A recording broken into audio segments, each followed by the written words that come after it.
Hi, another day down in the hush money trial in New York against Donald Trump, 34 counts of falsification of business records.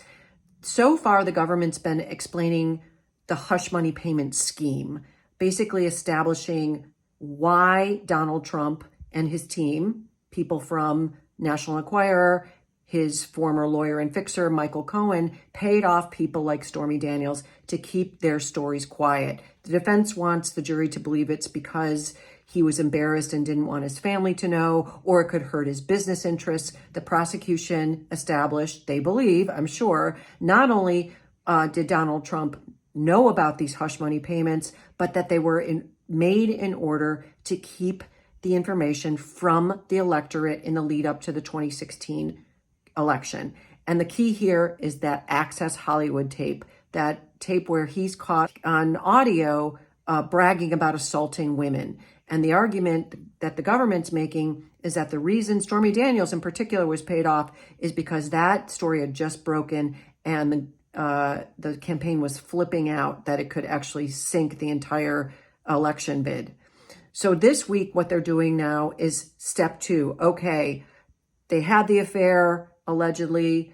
They paid the hush money. How did they document that in the Trump organization's records? And they called the comptroller to the stand, and they called basically the bookkeeper, a woman who still works for the Trump organization. I think her name is Tarasoff, Ms. Tarasoff.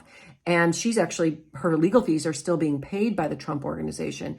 And she basically cut the checks. She got the email from the comptroller, who then told her to cut the checks. So they're establishing that paper trail. But she also testified that there's two pots of money, one from the Trump organization and one from Trump's personal account. The Trump organization, checks over $10,000 had to be signed by two of three people, Donald Trump, Alan Weisselberg, or Eric Trump. So they tried to establish, at least in some instances, Donald Trump would have co-signed on those checks, and that anything over $10,000 required two signatures, and the paybacks to Michael Cohen for the hush money were $35,000 each. The second pot was Donald Trump's personal account, and she testified that she FedExed the checks to the White House and Donald Trump signed them.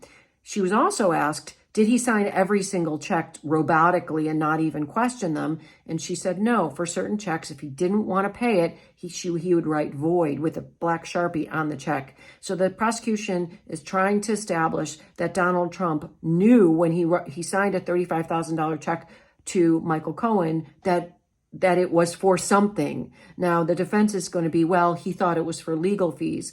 The government still, I think, needs to thread the needle and really nail down that Donald Trump knew it was to pay off Stormy Daniels, and that all of this invoicing Michael Cohen for legal fees was a bunch of baloney that was just done to cover up, that was really a payoff to keep her quiet before the campaign. This is A Little Law School. I'm Kim Whaley.